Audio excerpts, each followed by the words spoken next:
Good morning, everybody. Can you hear me? Please silence cell phones before we begin. It's another snowy day. Surprise. It's February. We have 5 meetings left after this before we close our year with our luncheon. Hopefully, we have a new board and team coming on, and we would like to fill all the positions available for the following 26, 28 years. As you've heard many times, it takes a village, and it sure does, because going through the book and counting, it takes upwards of 80 members every year to do everything that needs doing to have this organization run smoothly. But the most important part of this organization is what you're here for today. You're here for a program, right? Yes? Yes. Okay. You're here for a program, and if we don't have programs, what happens? We don't have Wednesday morning club. That's right. So we're still looking for some program chairs. We do have some commitments for program. We do need a general program chair who is in charge of the individuals under that in each category. As Diane Butcher, when I approached her after she was in the club for 6 months, and I asked her to be general program chair, and she accepted. So Diane is still standing. Raise your hand. She's still there. She did not die. She did not fall apart. Was it tough? What'd you think? Was it tough? No, it really wasn't. So, I mean, Wasn't that bad. we worked together, and each program chair, I was at meetings, and they really help one another with ideas. So that's something to consider. So if you think you could be an art chair, drama chair, health and wellness chair, speak up. And Joan, it was 3 months. Huh? It was 3 months that I was Was it only 3 months? in. It was. Yeah, you came in December, so yes, I guess so. Yeah. Did you ask me? So we're lucky that we had her. Just think about it, because like I said, we can't continue a club without our programs. I'd like to thank Cindy Del Piano for last week's engaging Michelle Tuttle with all the cybersecurity knowledge, and many people expressed the fact they'd like her to come back for part 2. I'd like to thank Nancy Peak for today's memorial display. Nancy, very pretty. And Patty Bates for the stunning orchid that she brought last week. Dutch is going to introduce our minutes from last week.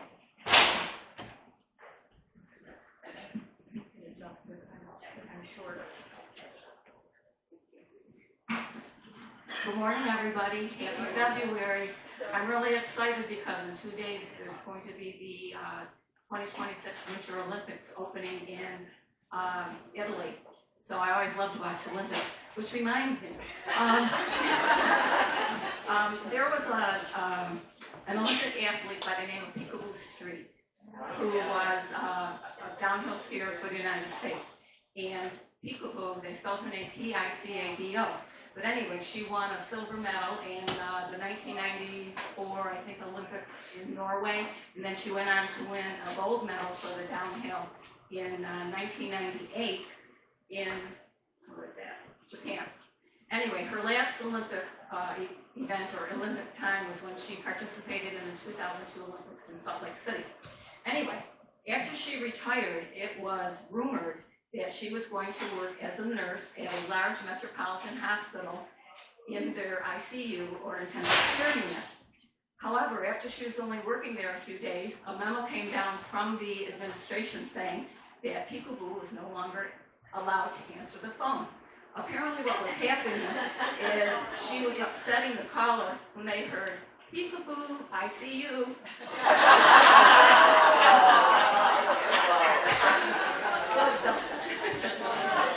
So books. But anyway, these are the minutes from last week's meeting, January 28th. President Joan Lamory called the meeting to order at 10:30 a.m. at the Beaches Manor. She gave thanks to the following members. Gail Evans for her, quote, ingenious, unquote, memorial display on January 21st. Health and Wellness Chair Carla Till for inviting Rachel Govins from Rome Health to present at last week's meeting, and Patty Bates for today's lovely memorial display. Secretary Glenda Alvarez read the minutes from the January 21st, 26th meeting. With no additions or corrections, a motion to accept was made by Linda Davis and seconded by Diane Butcher. Motion passed with all in favor. One new member was introduced today. Sponsor Kathy M. Olney introduced Sandra Frimmer, who was then presented with a yearbook in WMC pinned by membership chair Sheila Waters. Current topics chair Cindy Del Piano then introduced today's speaker, Michelle Tuttle, a seasoned expert in cybersecurity who is currently VP of Client Relations and Business Development at Angelin Incorporated, a cybersecurity services company located in Utica, New York. Michelle provided a wealth of information on the various methods scammers use to elicit personal information from individuals, along with ways to protect ourselves. She discussed the 4 types of data that are vulnerable to being stolen: PII, which is personal identification info, protected health information, financial information, and intellectual property. All these types of information are high-value items on the dark web, where they are sold for large profits. She talked at length about social engineering scams, which is gaining unauthorized information by deception, and how to identify the 3 methods employed: phishing, which is clicking on emails; vishing, which involves voicemail messages and threats; and smishing, the use of text messaging while emphasizing that people are the weakest link. 2 of our best defenses are backing everything up on our computers and password security. I think the people at the Louvre in Paris really wish they had set up a stronger password than Louvre, so before they had the robbery there. After answering many questions throughout her presentation and at the end, President Lamory thanked her for the invaluable information and tips on how to avoid scams. A motion to adjourn at 11:30 a.m. was made by Linda Berry and seconded by Marge Palmer. Motion carried. Next week's program on February 4th, 2026 will be a music program. Respectfully submitted, Glenda Alvarez, Secretary. Thank you, Judge. Any additions or corrections to the minutes? I don't see any. Can I have a motion to accept the minutes as read? Phyllis Hanzon. Second. Ginny? All in favor? Motion carries. Thank you. Lynn is going to give a monthly treasury report. Lynn? Good morning.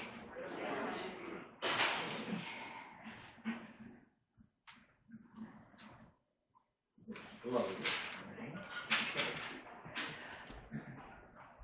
This is the Treasurer's Report from January 7th, 2026 through today, February 4th, 2026. Our balance on hand is $8,801.66. Receipts include dues collected, $75, a bank fee reversed for $10, and our honorarium, which was donated back to Wednesday Morning Club by our presenter. I'm sorry, I should have had this already. Our presenter from October 29th, Linda Bidwell Delaney, donated the honorarium back to us. So for total receipts of $235, leaving total funds of $9,036.66. Disbursements included honorariums, lunch disbursements, donations to Rome Historical Society for our deceased members Florence Barnett and Carm Hayden, and office supplies, for total disbursements of $830.78. Balance on hand today, February 4th, is $8,205.88. Are there any questions?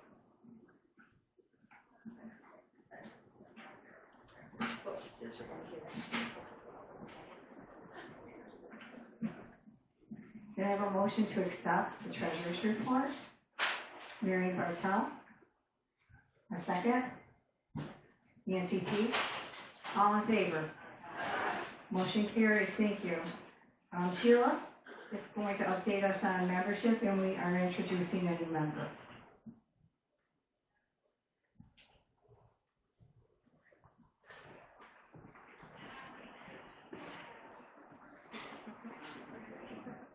This is probably a familiar face to many of you, and I'm introducing Michelle Riley Skibitsky. We know her as Shelley. Her sponsor is another Sheila, Sheila Murphy, but she's out of town, so I'll be introducing her. She's the daughter of a former longtime Wednesday Morning Club member, Sharon Nunn Riley and Mike Riley. She has two siblings, Sherry and Michael, and they grew up on Walnut Street, and she's a fellow RCH grad. 1984. She then had an undergrad degree in English and Education from Niagara University and her master's in counseling from SUNY Oneonta. She spent a little time teaching and working in Syracuse and Boston, and then she moved back to Rome and began working as a school counselor at Fort Stanwix Elementary. And in 2002, with the new high school opening, she transferred to RFA, where she worked for 22 years until her retirement in June of 2024, but she's actually put in for a subbing. So she's semi-retired, and I give her credit for doing that. She helps a lot of students there, I know for sure. For the last 17 years of her tenure, Shelley was the department coordinator for the school counseling department. Among other duties, Shelley has managed the school's advanced placement program and was a scholarship coordinator. She was president of the Rome chapter of Dollars for Scholars for over 20 years, helping that organization to grow and in the number of scholarships distributed. In the spring of 2025, she was honored by the Rome Community Foundation with the Richard McMahon Governance Award for her service to Dollar for Scholars. She's been invited as a guest several times to Wednesday Morning Club, so she knows what we're all about, and I think she'll be a wonderful addition to our club. Welcome to you.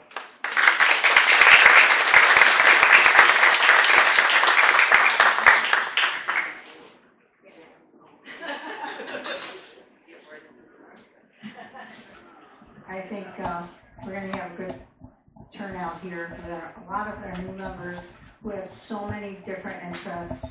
I think the future is very bright for Wednesday Morning Club. We just need programs.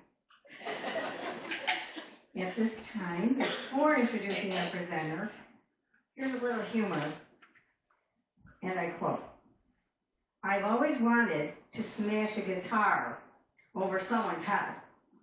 You just can't do that with a piano."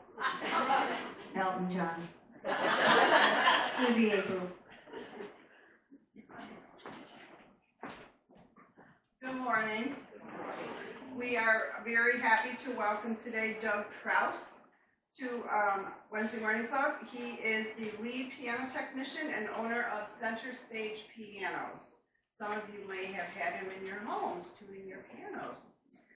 Doug was born in 1967 into a mechanically oriented family of German and French Canadian ancestry. He oriented towards science and music, but was not interested in higher math or 7-hour practice days. His college emphasis was on business, science, and biblical studies.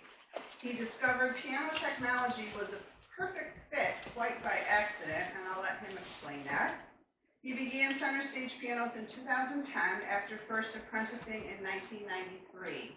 He is still weirdly enjoying tuning and rebuilding pianos after 33 years. Please welcome Doug Kraus.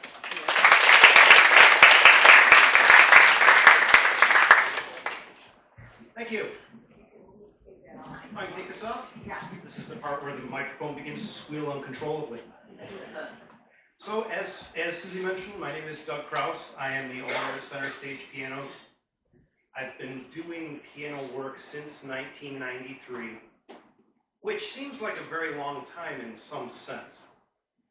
But I'd like to actually think back to kind of where this started a little bit to give us some context. The piano that we see pushed up against the wall or wherever, that we tend to just walk by and go, oh, it's the old piano.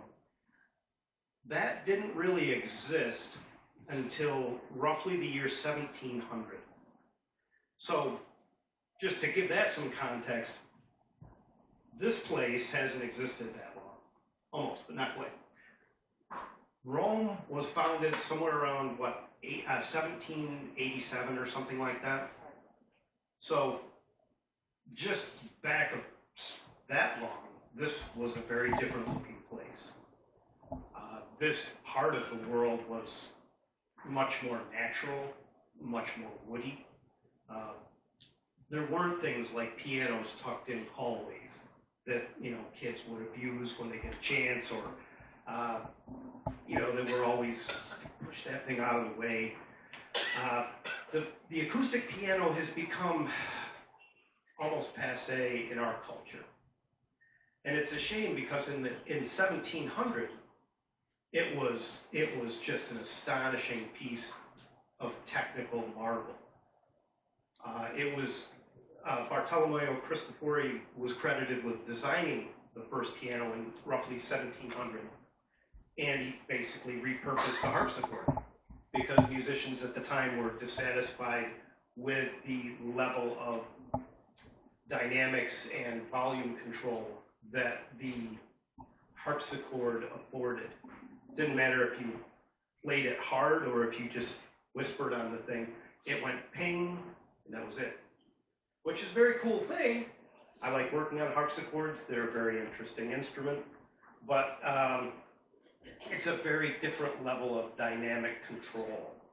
You don't have the ability to get louder and softer. This existed at the time only really in smaller instruments and larger instruments like the pipe organ. But most of these instruments were not available to average people. Pipe organs especially, you had to have, a large institution to be able to afford one, and then to have the manpower to run one, with the air and all these things. They didn't have electricity, just plug it in. So the piano comes from a very different time where, what was going on around here was just fur trapping, subsistence, agriculture. It was a very different world for us here. But in 1700s Italy, the Medici family decided for some reason that they wanted to fund this, unique instrument that would be able to have dynamic range and be a little bit more accessible to someone. It was never really intended to be a totally accessible to the masses. That wasn't really what the intention was. But this is the kind of instrument that we're talking about. These action models here represent modern pianos. They really don't look much like historic pianos. In the 1700s, all you would have had was a hammer and a key and one connecting linkage. You don't have all the extra things that are going on there. So it's changed and grown quite a bit over the years. But where we started with this was a much, much more primitive situation. But these things are still relevant today. Things like Mozart's forte piano. The forte piano was the formal name given to the piano. In Italian, it means soft, loud, although sometimes it's a pianoforte, depending on who you're talking to. But the idea gives away the dynamic range of the instrument. Originally, it was still a very quiet instrument. If you listen to recordings of Mozart's forte piano, you would be led to the conclusion that it sounded more like a harpsichord, and in some ways it did. But the Mozart forte piano is very plinky by comparison. In instruments I've seen since then, I don't believe that's how it would have sounded when it was newer. The object, which is what we're going to talk about, is restoration. The object with the Mozart forte piano is historicity. We're trying to maintain the connection to an artist. So that requires a different level of upkeep, and you wouldn't necessarily kick out the soundboard and replace it on that instrument. Any more than I've heard it said that if George Clooney gave you a sweater and you kept it in a box, it would be George Clooney's sweater. If you washed it and wore it and then washed it some more, the more you use it, it becomes your own sweater. And not really, it's a sweater you got from George Clooney, but it's not George Clooney's sweater anymore. This is the object with the Mozart forte piano. So it wasn't until many years after I started working on pianos that I was at Syracuse University visiting Bob Lee. Some of you may know Bob Lee, another technician in the area. He has a forte piano in his office, which is, I just dismissed it. It's going to sound like the Mozart forte piano. It's going to be this awful, plinky sounding thing. And he said, well, give it a try, And I sat down at it, and it was the most wonderful, sweet, delicate sounding instrument.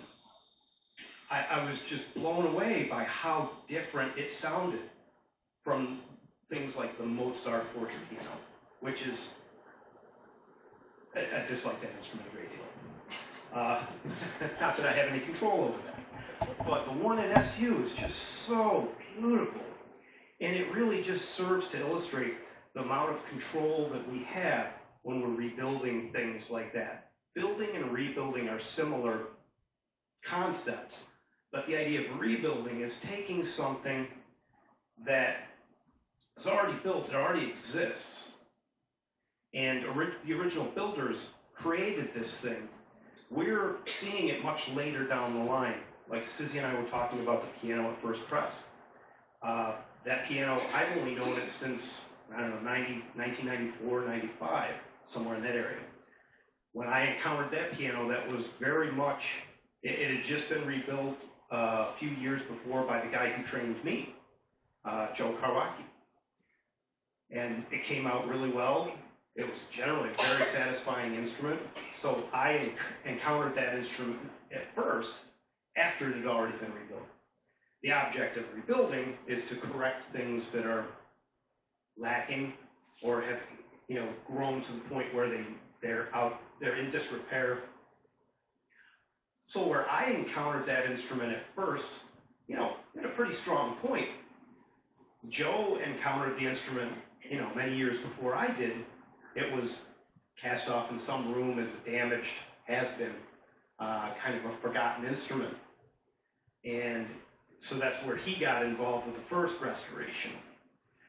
The beauty of restoration is that you're able to evaluate the instrument with what it is. If you've got an instrument that's let go, you don't have as much to evaluate. It's just choices about what you want it to be. It's much more like an original manufacturing situation. But when you got a piano like the one at First Press, it's a little bit different because we can evaluate what it was and then take into consideration where we want it to be.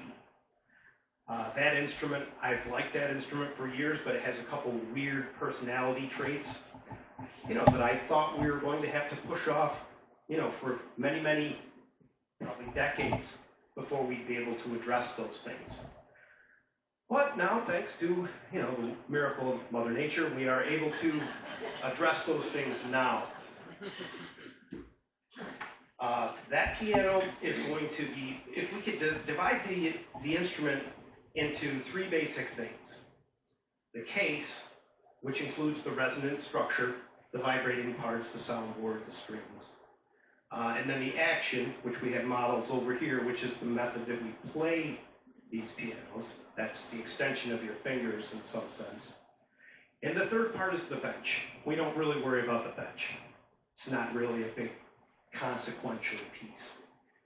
But what we know about that piano, for example, the Mozart forte piano, we don't want to change anything. We want to, even if it sounds weird, we want to maintain that connection to that guy. That's the whole point. Where the piano at First Press, we knew it was a pretty nice instrument. It sounded pretty good. It was on task all the time. It was very stable. We want that. We want to maintain that. But there were some little things that we want to deal with that we'll be able to do very nicely. It had a little buzz in the low bass, Won't be doing that when it comes back. But basically, what we deal with when we do restoration work, we consider the action kind of separately. It's related, of course, but we're able to just take that out, set it on a shelf. I've got a mason, 6-foot mason in Hamlin in the shop right now. The action is sitting on the shelf above the action for first press. So it's just, they're just sitting there waiting their turn. What we do is we take the case, which houses the springs and the soundboard, and I've showed this process to people over the years. I don't generally do that anymore because when you bring people into a rebuilding shop and you show them what you're doing to sometimes their instrument, I've watched many times the color drain from people's faces, and they seem to, you know, they're thinking of the Frankenstein story. You know it's not a good association. But the first thing we do is basically skeletonize the piano. We take the lid off, the action comes out, goes on a shelf, the lids, all, casework, all comes apart, the strings are all removed. We get dampers out of there before, because the dampers you can see on this model sit on the strings in a grand piano. So dampers come out, they're all controlled and put in a rack. Strings all come out. In some cases, like the First Presbyterian piano, the pin block is going to be removed. The tuning pins are just a friction fit into a laminated wood block that in this case is glued into the case. So I'm trusting that it's been out once because Joe put a new pin block in it. We're going to do that again because the original tuning pins were size 2. That's normal. You can restring with oversized tuning pins. They make 3, 4, 5, 6, but 5s and 6s have a bigger tip that somebody like me would put a tuning tool on. And it starts to get weird. The tuning pins are big, bulky, they don't feel right, they don't render cleanly. So we've already got new pin block in, for example, the first press. We don't want to use that and automatic, spend all this money and effort rebuilding the instrument, new soundboard, new bridges, all these things, and then just go with size 4 tuning pins. It's already, like 2 big steps down the road. We don't want that. We want to be at the beginning again. We want to bring everything back to the beginning. Things like legs. The legs were broken in some way, repaired in the past. And once I got the thing in the shop, they hadn't broken when the piano had the roof land on it. But they certainly didn't look like anything that I wanted to put a brand new soundboard and new bridges and new pin block and all these things. We don't want to put that on top of legs that look like they've been repaired. That's just scary. That's the look that you have right there. That's the look that I had when it's just kind of I don't think I want to put those on that. But once we get the case empty, in the case of the piano, in the situation with the piano at first press, we'll be able to stand right in the middle of the case. There's no soundboard, there's no strings. If you duck under and pop up in the middle, there's nothing there. It's just a big rim. So that's how far, in this situation, that's how far restoration goes. Case will be out for refinishing, then we'll put a new soundboard in. The soundboard looks flat. That's basically the large panel that fills underneath the strings in a grand piano. In a vertical piano, it's up like this. Harder to see, but you can see it from the backside when you move it. A lot of diagonal ribs reinforcing the panel. But when you put the new soundboard in, it looks flat, but it's crowned. So the way you have to do that is you have to get a panel that's slightly oversized with the ribs landing in the right places to be indexed into the case. And then what you do is you put it in a hot box. And you use a low humidity box to shrink the panel. It's sort of like when you take a sponge and you dry it all out, it gets smaller, and then you give it some water and it gets big again. This is what we're doing with the piano soundboard. Once we put the panel, the new soundboard panel, into the case, it'll have to go in and out several times. That's scary because it's only a 1/4 inch thick. So we've got to go in and out, and then it will be fit to the inside of that case, and only that case. It won't fit another piano. Then we put it, after it comes out of the hot box the last time, it goes into the case where we're using glue on the edge of the rim, which is cut to an 11-degree angle to force that crown. It's not a 90-degree square ledge. It's kind of more like this. So the panel is glued in to force that crown. Then it's allowed to absorb moisture again. And then it balloons up and gives us that nice resonant sound.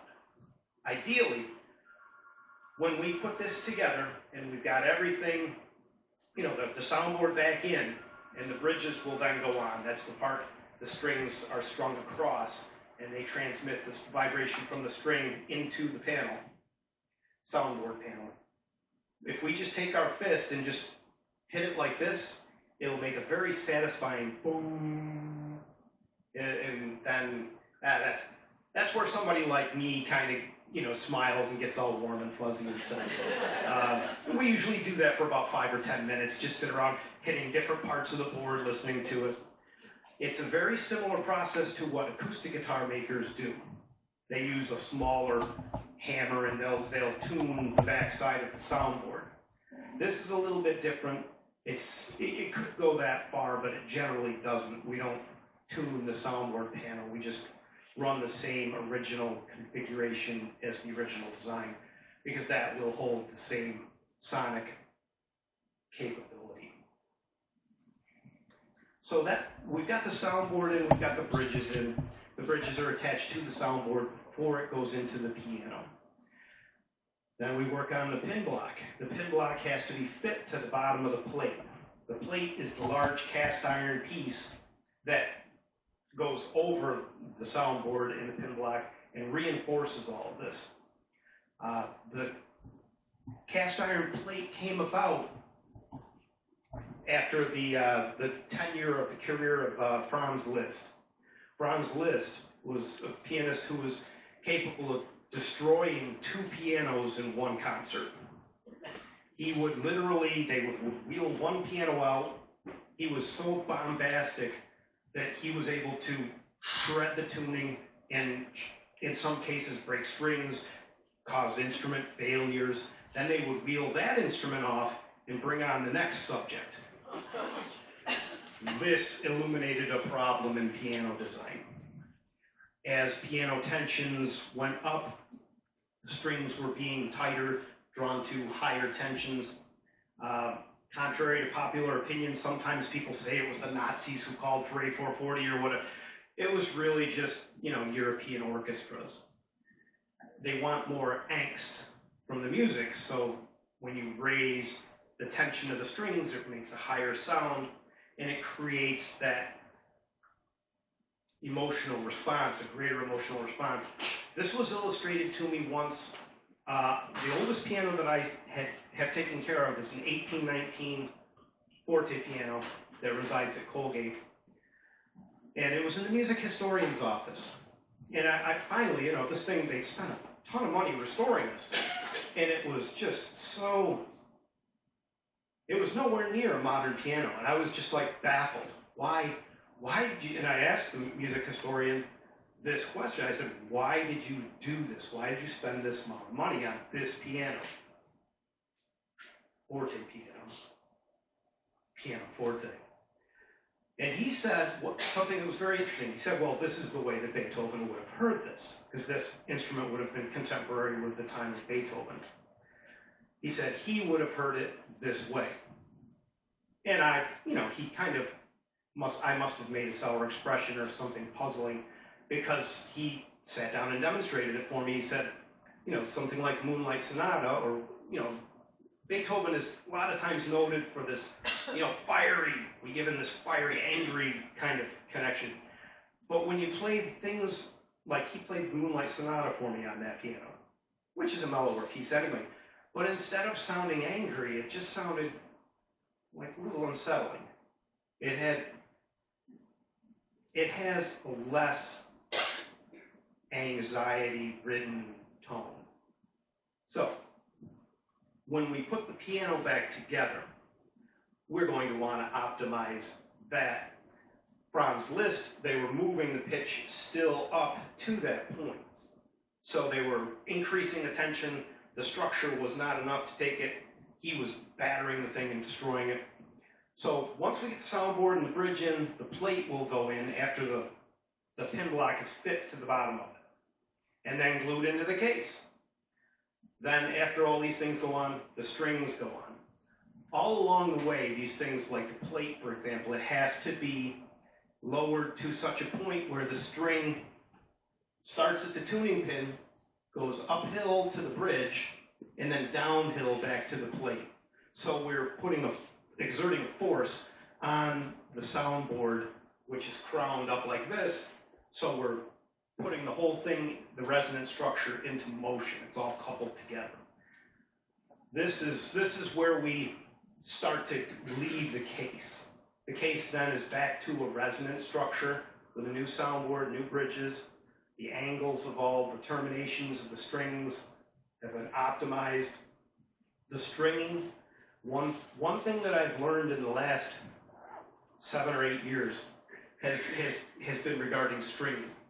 Instead of just slavishly reproducing what Steinway did or whoever did in the first place, which is usually good. Steinway was really ahead of their time in some regards. They haven't really changed their scale designs on any of their pianos since they were new. They hired good people, they built good scales, and they've stood the test of time.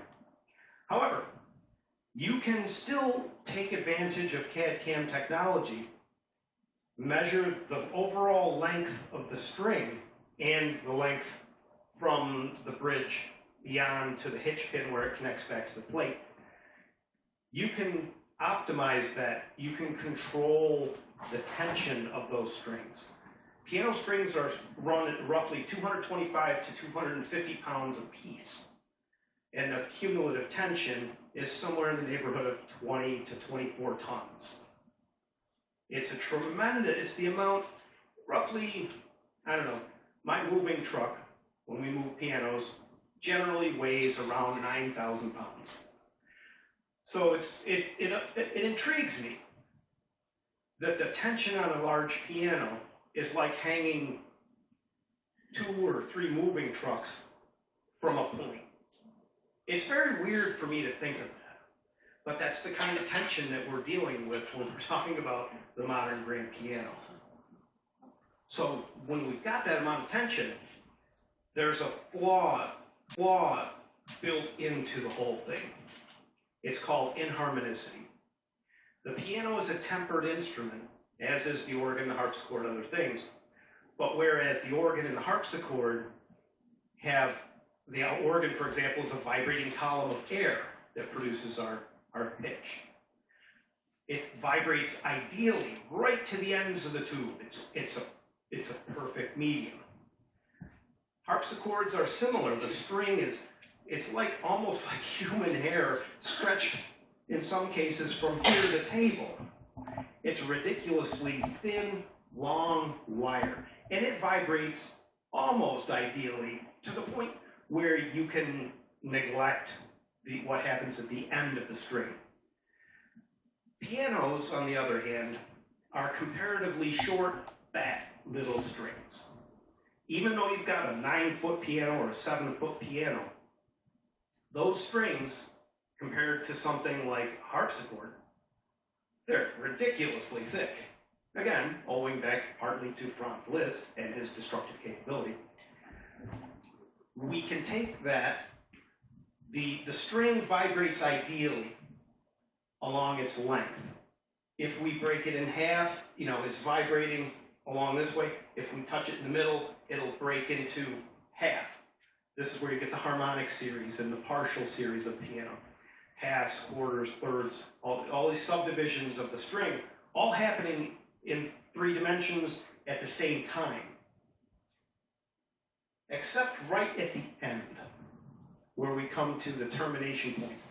Like on one end, it would be on a modern grand piano, there's a thing called the A-graph, which is a little machined brass piece where the strings go through there. That's not moving. It's a termination point for the speaking length, which goes all the way down to the bridge. When that string touches the bridge pin, there's no movement permitted past that point. So as we get close to those ends, those terminations, these fat little piano strings, they don't vibrate perfectly anymore. They're kind of squeezed at the end. This is where we get the term inharmonicity. This is what causes piano tuning to be as weird as it is. If you look at a graph of a harpsichord tuning or a pipe organ, it's just a flat level line. When you look at it on a display, it's just like this. It's just straight. When you look at a piano tuning, the treble is up here like this, come down across the middle, and the bass is like this. So you've got all this compromise. Why are we doing all this compromise with the tuning? Because of the inharmonicity and those fat little wires that are being squeezed at the bridge pin and the A-graph. The full extent of the harmonic series is not allowed to express itself naturally, which makes for a lot of problems and compromises in the context of tuning. You guys doing okay? This is the part where usually people need neck pillows and stuff like that. I won't talk about tuning theory because that's just, I'll need a pillow and that'd be too much. But the idea is with CAD/CAM technology, once we get the resonant structure loaded, we can put the stringing back on, we can optimize that space even further than Steinway did in the beginning. By using CAD/CAM technology, these strings are running at 225 to 250 pounds of tension a piece, and there's a component of that pushing down on the soundboard. We can take that, but these strings are supposed to run at about 70% of their breaking point. So they're very tight, but they're not so tight that they're going to break. As the strings age, they will break because the elastic limit of the string comes down as the strings oxidize and deteriorate. But right now, we want everything on that scale to be as close to that 70% as possible. And what happens, the bass section is usually pretty normal, but it's got all this compromise built into it. With the CAD/CAM, they can see on a graph, they can see, oh, this one's too high, this one's too low. They can optimize the diameter of the wire and the length of the wire and the weight of the overwrapping. So wrapped with copper wire, a thick, soft copper wire on the outside to load it down, make it go slower. But the other thing that we can do now that they couldn't do probably 10 years ago they could do it, but 20 years ago they couldn't do this. We use hybrid stringing, which is we also vary the hardness of the core wire.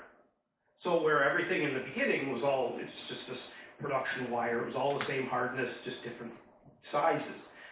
Now, if this string over here is too low on a tension, we can run a harder string on it and put it higher, so it will sound the same. The bottom line is when we get these pianos strung, we do the work on the action and get the new hammers in it. The next step is usually called voicing. Voicing is where you alter the tone of the piano and make it uniform. When you employ something like hybrid stringing and you correct all these problems with the string scale, this one's a little too low, this is a little too high. The happy side effect is you end up with a very easy voicing job because voicing sometimes people just want to needle hammers to make them softer or harder depending on what's necessary. Sometimes what you're doing is you're compensating for a flaw in the design of the piano. And it's almost like window dressing in some regards. So what we're able to do with CAD/CAM and hybrid stringing is fix those problems before they even get out of the gate. So when we put the strings on, if it has a problem with string breakage on top, it gets harder wire. at the lower tenor section before the bass, a lot of times, especially in smaller pianos, you end up with a situation where the strings are not high enough tension. And that gives rise to what we call the bass tenor break.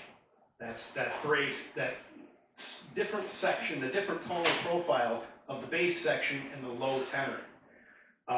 That requires a lot of voicing a lot of times. When you put a harder wire in there, or a softer wire at the low tenor, it actually increases the tension, the breaking point of that wire, which now it starts to sound like its neighbors. You put a new set of hammers on it, it actually sounds much more uniform right out of the box. So you're able to solve these problems where get back to the first Presbyterian piano.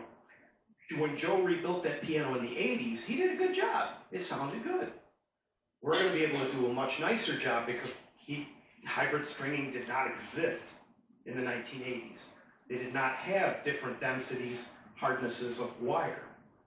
So we're able to capitalize on these things and try to move ahead, move the piano, elevate the piano's capability. This is also true of things like the action. Once the resonant structure is done and we've got a strong piano sitting there in the middle of the shop, we get into the action.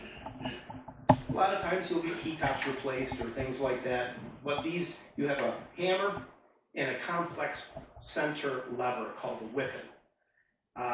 There's a lot of adjustment that takes place there. There's roughly, on the upright action, there's roughly 26 points of adjustment.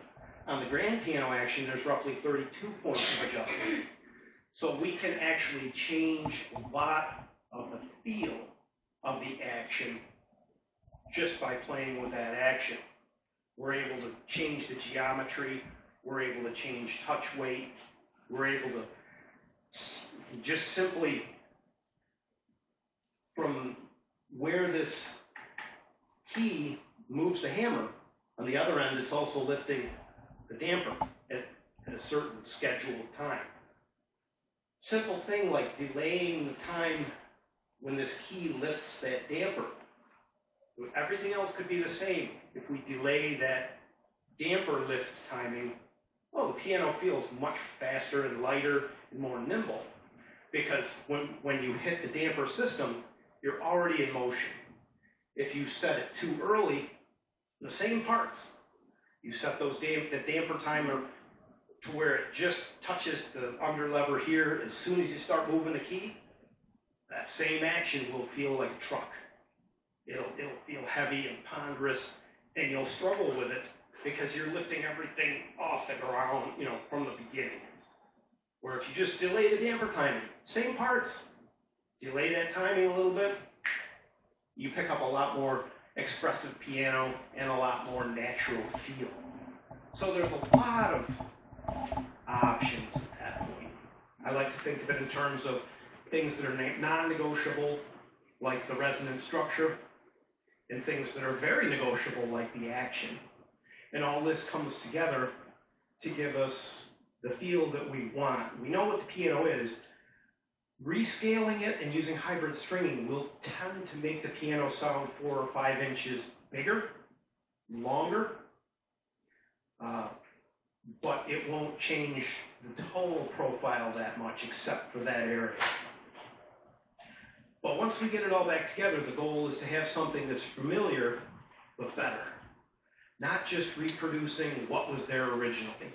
I know that was the past technology that was pretty much what they had to do because they didn't have any other resources to really improve what's called the new touch weight metrology is a very exhaustive way of reweighing the action. You can get really into that. But I'm not really into the high-powered math so much. I'd really rather stay with simpler things.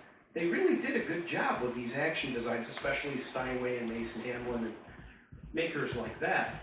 So if you just optimize what's there, you don't have to go quite as far overboard as having your action completely reweighed and everything to achieve these results of a faster, more intuitive feeling piano. All right, so I've blown through all the time that's allowed for me except for a few minutes. Now, I want to shake your neighbor and let's wake up. Everybody, anybody who has a question now, you have a question? You know I have questions. Good. My first question is about the soundboard and what kind of wood is it? And where do you get it from? Okay, that's a good question. That is typically harder spruce.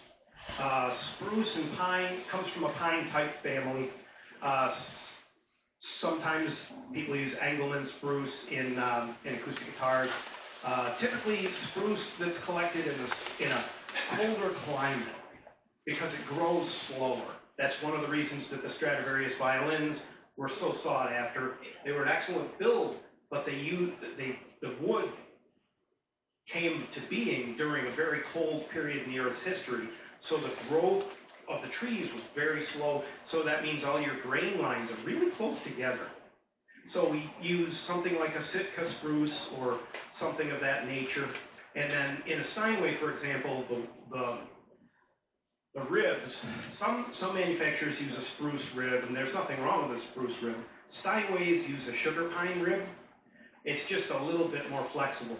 They're very similar looking trees, but I have a Norway spruce in my backyard, and we used to have several white pines. They smelled great, but once you get a snow load on them, those white pines would just shred.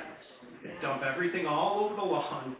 The Norway spruces just stand, the branches will go down like this, but then it melts off and it comes back. So that's what's used, and that's what will go back into the Steinway at first dress. Okay. My second question was about the CAD/COM that you talked about. And how do you input that? Is it just listening to the, is it listening to the strings? How is that working? The way we employ the CAD/CAM technology, we don't do that. I work with another shop for that. This is where Eric is my other technician, after we're significantly coffeed up and we can stay awake and alert, we measure the length from the hitch pin on the plate to the front bridge pin. There's a front and a rear bridge pin. We measure that the back scale from the hitch pin to the front bridge pin, and then again, my end is usually the hitch pin. I'm usually standing at the other end of the piano, measuring to the front of the A graph, which is the other string. We're measuring the speaking length of the string, and what's called the back scale. On some smaller pianos, after you pass the bass bridge, some smaller pianos, you've got this much space to the hitch pin, which allows a certain amount of flexibility, allows that bridge to move. But especially on smaller pianos, the case forces those hitch pins closer to the bridge. And once you get those hitch pins close to the bridge, and especially when you've got what's called a safety knot, it's the loop that's spun on those bass strings. It's like 3 times the thickness of the plain wire itself, because it spirals around itself and everything. It's not very flexible. So you measure the back scale and take that, because that allows the bridge.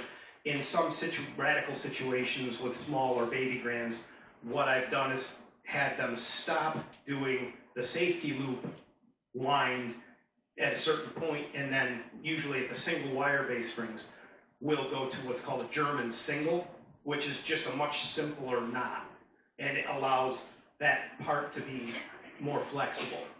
But basically, we're just measuring that and then creating a spreadsheet, sending it up to our partner in Canada. Right. And then he does all the work. And I've been so happy. We've used other guys, a guy in Nashville, he was good, but when you take this new strings out of the box, they were all tagged with numbers. And almost every time, several tags would flutter to the ground. Oh no. And if they're not in order, if something happens, now you got a day or two of figuring out what goes where. But the guy in Canada is just exceptional. Everything is really well packed. Everything, it comes in a large pizza box instead of a smaller box where it's not coiled so tight. The box is about this big that these bass strings come in. and they're wound up and then controlled with Velcro coils to where there's nothing getting out and smacking us in the head. It's a nice situation. Yes. How far along is the restoration? The restoration is actually, I'm going to be employing a soundboard technician in Yonkers. That piano is scheduled to be started next week. It's already down there. It's been down there since last fall. The case, we didn't need to send legs or lids, because it doesn't have a lid. We have a lid bruise. But that will probably take 2 to 3 weeks once he starts it. I wanted to use this shop in particular because I'm familiar with his work, and I've done soundboards before. I know how to do it. I can do a good job. I really want this piano to be kind of an exemplar. And boy, when I've seen this guy's work, myself and my other technician have gone down to his shop, and it's just amazing. He brought us past one that he had just finished. I don't know, he was showing us the one he was doing now. All he does is soundboards. All the time, all day, all week. And we walked by and he just kind of gave it the, hit it with the palm, gave it the boom. Man, what a sound. It was only like a Steinway M, so it's not as big as the O from First Press. It's really, that's why I wanted to send that down there. Tell us what the soundboard and there's the plate goes over. Yes. Where is the plate? I can't tell you, that's a secret. The plate is actually, a lot of people, it's cast iron. It's painted gold. A lot of people will say, oh, it's a brass plate. A brass plate would fold right up. Some people say, oh, it's a gold plate. If you had a gold plate in your piano, it would, you'd be, financially independent. You'd be all set. But yeah, it's a cast iron piece, generally weighs around 250 pounds. We use a chain fall to pull it out. Because then we can do it really slowly. How do you move the piano? Isn't that what you're worried about breaking? Not really. No? No. I mean, a lot of people worry about those things. There's a story that goes with the young technician. They tell young tuners this. I was told this.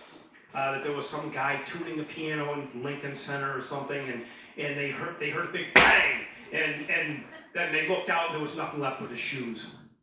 That's not true. But that's the kind of thing that they tell young tuners usually, guys with a lot more hair than me.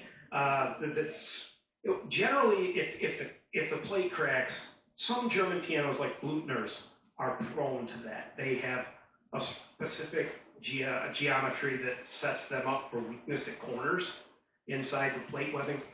But generally speaking, the plate is it's pretty sound. It's a pretty beefy piece of structure.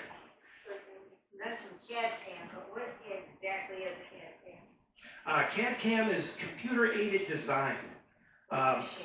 Yep, we're measuring these things, creating a spreadsheet of the measurements, sending it up to the other technician. He's inputting that spreadsheet, and then he's seeing what the resulting tensions will be. And then he's able to optimize that and give us a little bit better. Typically, the other thing, when I say that the piano will sound 4 or 5 inches bigger, what that means is that as you play, like we talked about inharmonicity a while ago, as you go down into the bass, Steinways especially, the Steinway sound is a lot of metallic overtones. People say the Steinway sound is bright or it's dark. It's not, it's a lot of metallic overtone. You can have a dark piano, mellow, or a bright, harsh, tinny, but the thing that it's got is a lot of metallic overtone in the bass.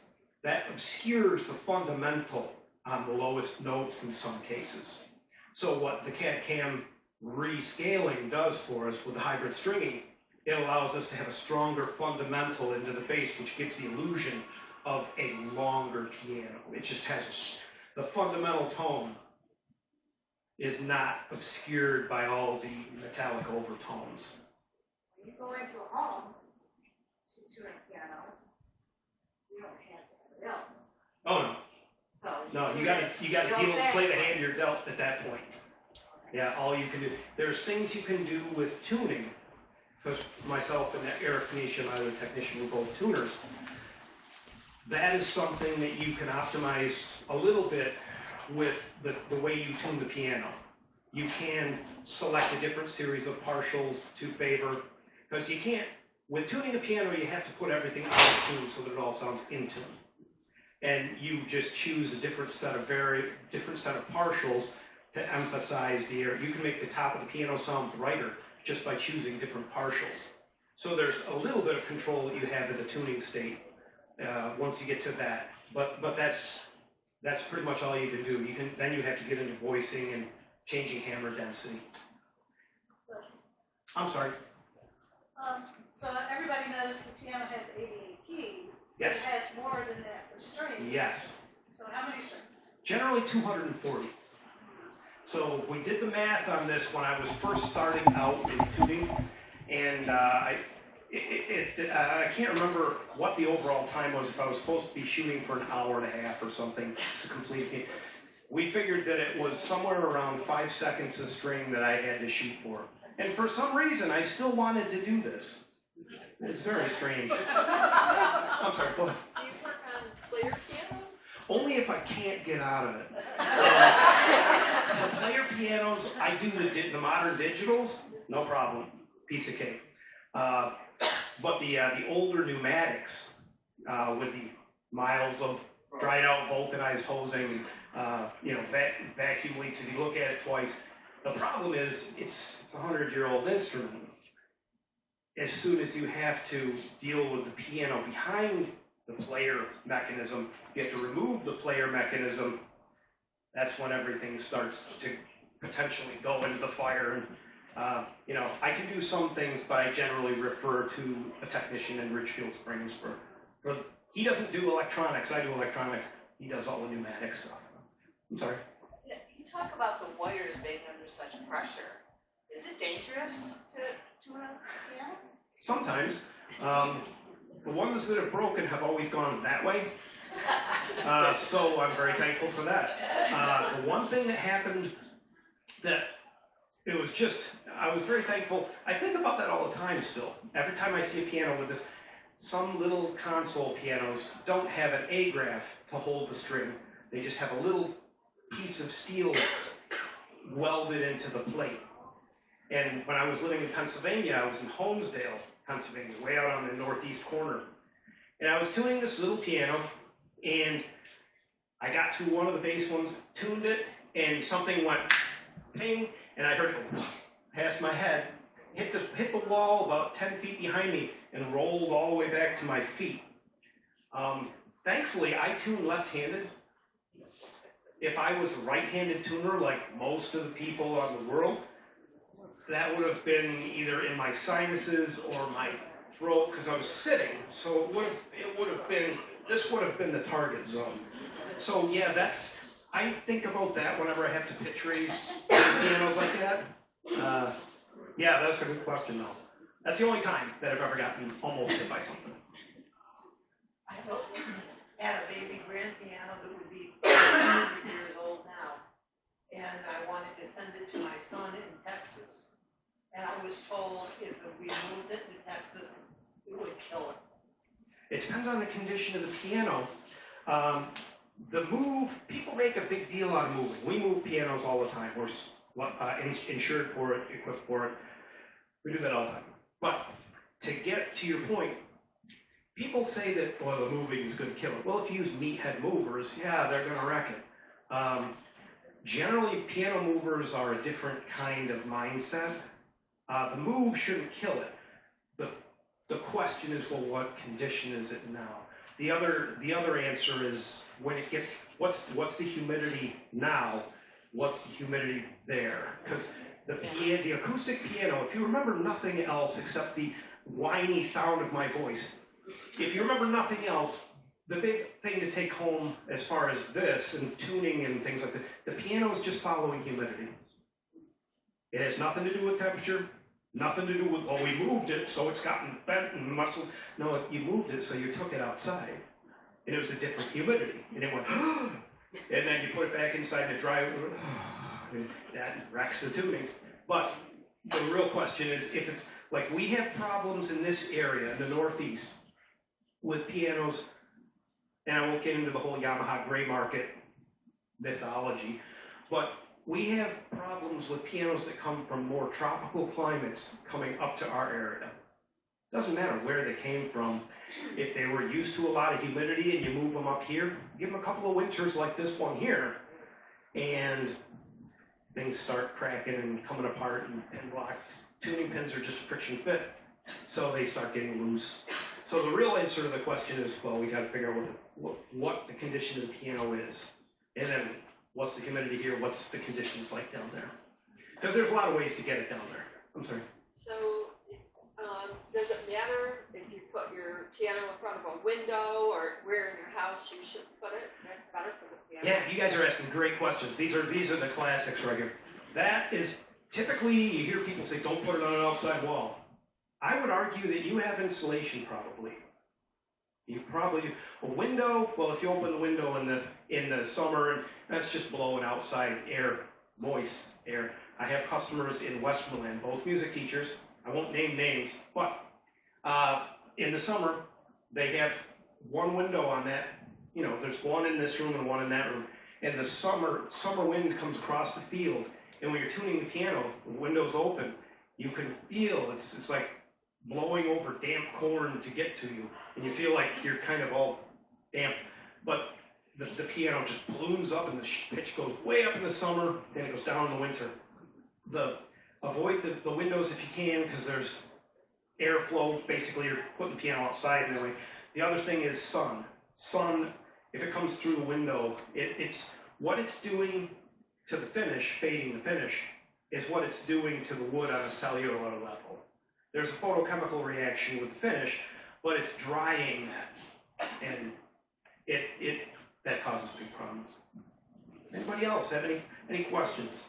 How long does this whole process take to take a Rebuilding or tuning or what? No, the rebuilding of one. How long does that whole process? I have done them in as little time as 2 weeks. When I was in Pennsylvania, there was one piano that I had to do that I was given 2 weeks, and there was a concert at the end of the 2 weeks. And I made the deadline, and I sat in the front row of the concert with my tuning bag there, you know, just in case the new strings stretch. So but it was fine. I had got enough and front loaded all the tuning to be able to be stable through that, no problem. So as much as 2 weeks, depends on what you're doing. That piano I didn't have to refinish. We didn't have to change the soundboard. All I had to do was change the strings. Didn't have to do anything with the action. It was a pretty limited scope. But I mean, if you do have to do the soundboard and all of that. Yeah, that's going to take at least 3 to 6 months. At least that's if you're on it right at the beginning and you're staying on it all the time. That's why it used to frustrate me when I used to do this in one of the shops that I worked in. I was expected to do all the restoration at the same time I was doing, and it was my own fault because I would seek the restoration because I liked that, but I was expected to maintain the same tuning schedule. And that's hard because now you're doing this, you're doing that, you're doing this, you're doing that. Then you have to go back and stare at the piano and go, where was I? And that year I had 2 6-foot Steinways and a third piano, all with the soundboards out. So it's like, all right, which one is this? This goes in that piano. You gotta label everything. But yeah, it takes, once we get to that level of replacing soundboard, bridges, pin block, the idea is we want it to look exactly like it was when it was brand new, but better.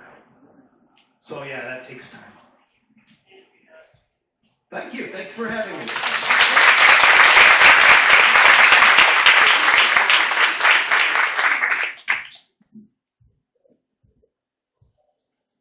Thank you, Doug. How many of you want to become piano restoration interns now?